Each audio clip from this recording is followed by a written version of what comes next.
इन दो के बीच लड़ाई सिमटती जा रही है। मैं प्रियंका गांधी जो उत्तर प्रदेश में कांग्रेस कमेटी की चीफ हैं, उनसे हेड हैं, उनसे ये जानना चाहता हूं कि वो उत्तर प्रदेश में कांग्रेस के लिए क्या एक्सपेक्टेशन रखती हैं इस बाइपोलर इलेक्शन में। देखिए, ये तो स्पष्ट है कि बगैर कांग्रेस की कोई सरकार नहीं बनेगी। इसको आप किस तरह से परिभाषित करेंगी? भाजपा है, समाजवाद, हाँ, इसको आप किस तरह से परिभाषित करेंगी?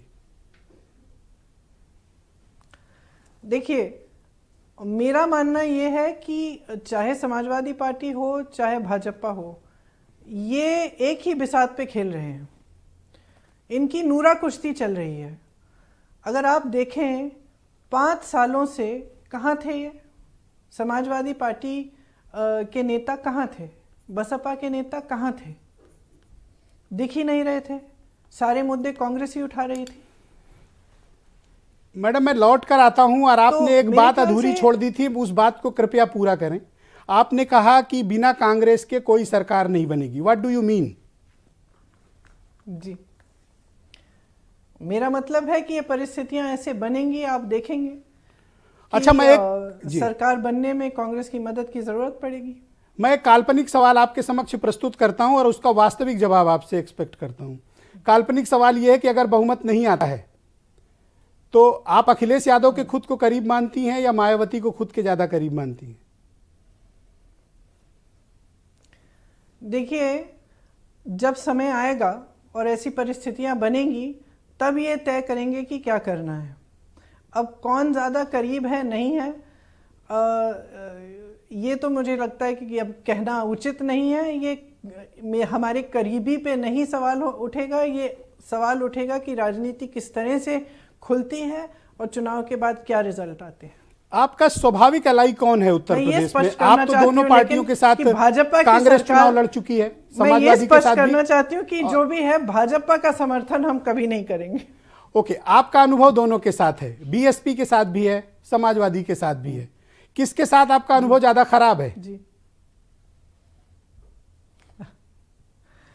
इतना भी अनुभव नहीं है कि हम कह सकें कि इनके साथ खराब है। देखिए, जब परिस्थितियां बनती हैं और काम करना पड़ता है तो मेरा तो मानना है कि जिसके साथ काम करना जरूरी है उसके साथ किया जाता है।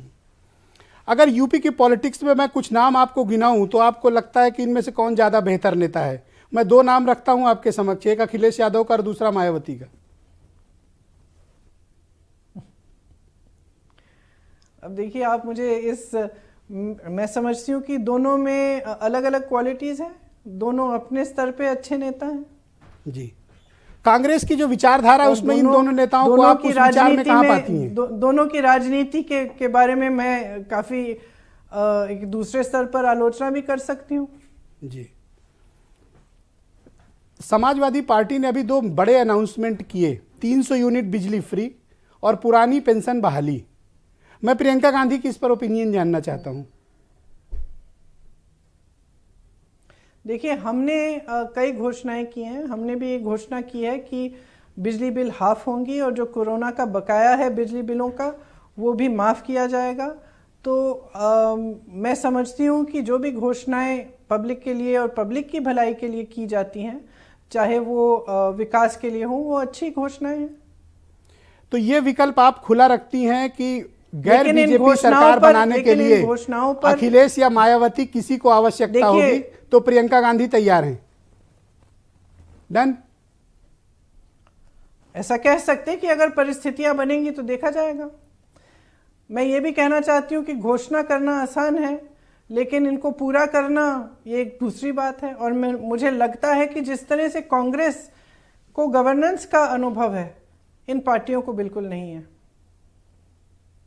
बहुत लंबे समय के बाद ऐसा हो रहा है। मैं देख रहा हूं उत्तर प्रदेश में विधानसभा का चुनाव कांग्रेस अकेले लड़ रही है। नॉर्मली कांग्रेस किसी के साथ पार्टनरशिप में चुनाव लड़ती है, किसी के साथ अलायंस में चुनाव लड़ती है। ये बहुत लंबे समय के बाद ऐसा हो रहा है। ये जोखिम कांग्रेस ने क्यों लिया कि वो 403 सीट पर अकेले चुनाव लड़ने गई हैं? क्या आप अपनी जमीन तैयार कर रही हैं आगे के चुनाव के लिए, या इसी चुनाव के लिए आपने अकेले जाने का विकल्प चुना? नहीं, आगे की जमीन नहीं, ये जमीन तैयार करनी कांग्रेस के लिए